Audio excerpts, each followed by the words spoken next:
when we really look at health and how intelligent the body is, it's kind of those simple foundations really are at our core what keeps us our healthiest. If we overlook them, we will go into a disease state. But we have this amazing lymphatic system that does so much.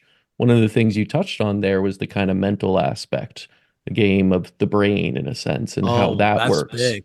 That's huge, especially this day and age where everything's an information age. Your brain's just running, running, running, and you need more out of it. You need more focus, more concentration, more memory power. We want to up level everything, and our reliance on computers now is so high. But, the brain has its own system. You talk about it as the glymphatic system. Could you go into, you know, Yeah. the glymphatic, because again, it's most people are saying what is that word as opposed to lymphatic system.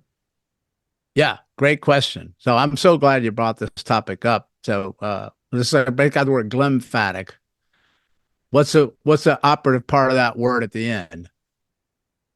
Lymphatic, right?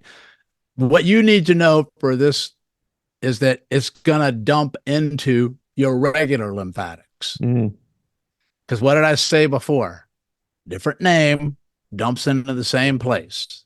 So it's glymphatics is for the glial cells in your brain because they have their own kind of immune cells, waste management cells up in there. They're called microglia. They're like little Pac-Man, like, that eat stuff out. And then they got to get rid of your neuron waste, your neuron poop, right? Mm. But that's going to drain into the deep cervical lymph nodes in your neck that are part of your peripheral lymphatic system. Okay.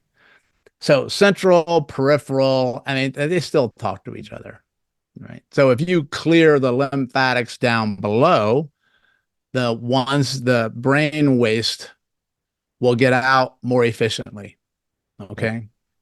And so the key to brain health is not just going after the brain, it's the whole body because your brain doesn't know what the hell a brain is or what a peripheral limb is. It's just, I'm me, right? You can call me a body, mind, whatever. It's just how I go. The fluids are still going to work that way. And here's the one thing I started to think about.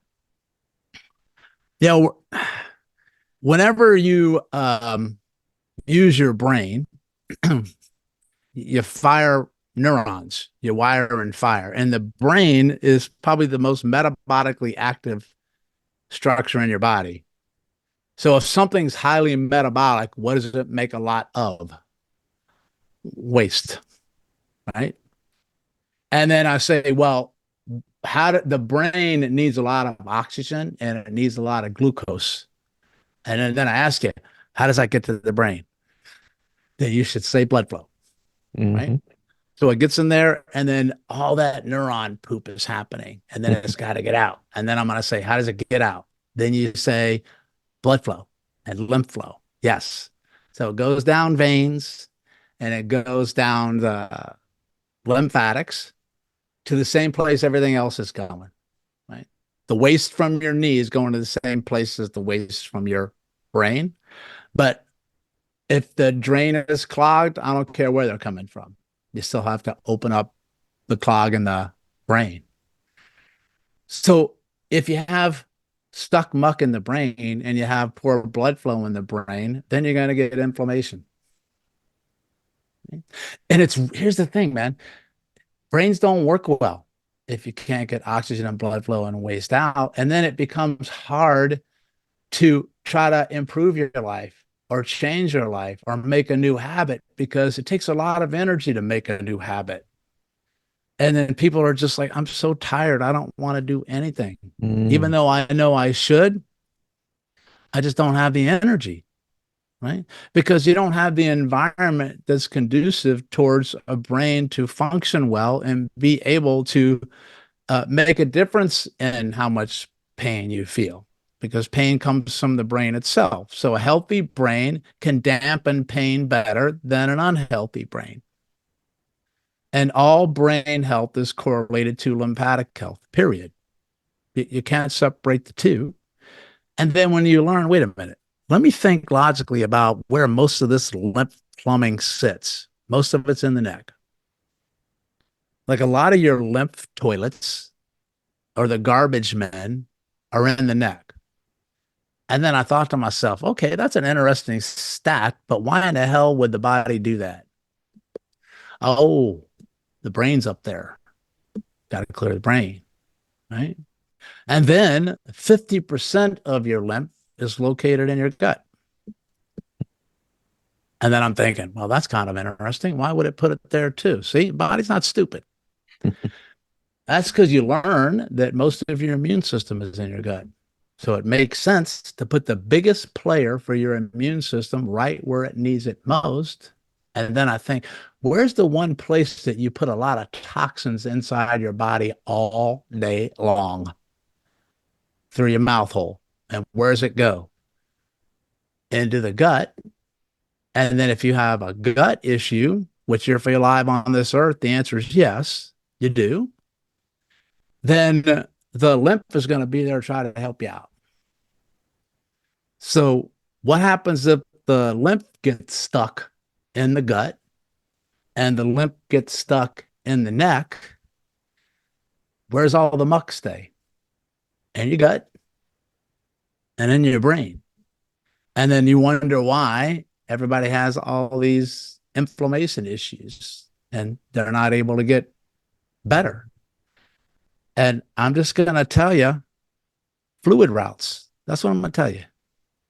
If you can open up the fluid routes in conjunction with your nutrition, in conjunction with your supplements, you're going to notice a difference, right? So many people can't change their behavior even when they want to, because their lymph system is so backed up, the fluid flow systems are so backed up that the brain couldn't change no matter how much you wanted to. It's such an interesting take, as so many patients or people just, dealing with general fatigue or unhealthy habits can't find the vitality, the energy to change them. They may have the want, they may have that understanding and awareness that they should change, but continuously hit that wall of change. And part of that may be because their lymphatic system are stagnating and they don't even know it. They're saying, I have no willpower, I have no, energy to do this, I can't change. They can. They're just stuck in a, heavily toxic environment that won't allow them to change. Yes, and you know how I came across that? By studying neurology. Hmm. And I learned from that you learn that it's a metabolic cost to everything. So Lisa Feldman Barrett, who wrote some great books, she says, there's like a bank account. The body's always trying to determine how much energy it's going to take, how much can I give, and it has to decide where it's going to send the energy at all given times. Do I need to send it here? Can I send it here? So it's always happening in the background. You just don't know it because you're looking at TikTok, right? You're doing whatever. So there's always a metabolic cost. And what you learn is that's why you have habits, because habits have a low metabolic cost, because that's repeat, don't think. Yes. I don't think about it anymore. I just do it. So that's why when you have a habit, it's really hard to break, because it takes a lot of mental energy and dedication and focus to make a new habit. Like 30 days, they tell you something like that, right? So then my next question is, what if you don't have a lot of energy to go around? Then your brain makes a decision. Well, I can't change even though you want to, because I don't have enough energy to barely get you out of the damn bed. So what I'm going to do is I'm going to keep you repeating the same patterns of survival. You will repeat compensation, adaptation, and survival patterns all the time just to keep you alive. And your body repeats old patterns, one, because it's easier to do, but two, they've worked. How do you know they worked? Well, you're not dead. So they worked. They may not be the most optimal ones now, but they can rely on it. So when you want to try to make a new habit, it can't. And what happens is this, man. when you start to clean the lymph and you clean the blood and you get better blood flow, then the neurons can now wire and fire and connect. First of all, because I don't have crappy brain fluid that it's living in, dirty cerebrospinal fluid. If you got dirty blood, you got dirty cerebrospinal fluid. Okay. And then now everything can start to communicate and talk with each other. And then you say to yourself, you know what? I actually feel a little bit better today. I feel a little more energy today. And then, wow, I can do one more rep. And so your ability to change increases. So I honestly believe that people are so hard on themselves because they think they're mentally weak. No, it's the environment that your brain is in to where it can't give you that powerhouse, resilient human being that everyone is supposed to be. You're not supposed to be tired and fatigued and lethargic and sick and headaches and feeling crappy all the time and depressed. It's not normal. It is now, but that's not the way humans are designed to live. And I get really emotional with this stuff because for years I couldn't get off my couch to go out on that driveway to play basketball with my children when they wanted to play with their dad because I could barely get out of bed. And I wanted to, but I just couldn't. And when I found the lymphatics, and then when I started to connect the lymph stuff to everything that I'm telling you now, like when you pull a string, you realize it's connected to everything else. So this was what I was looking for to make sense to what I've learned in neurology and pain science and movement and psychology and all these things that they're interrelated with each other. And then everything fell into place. And I see it happen all the time. People just get that spark back.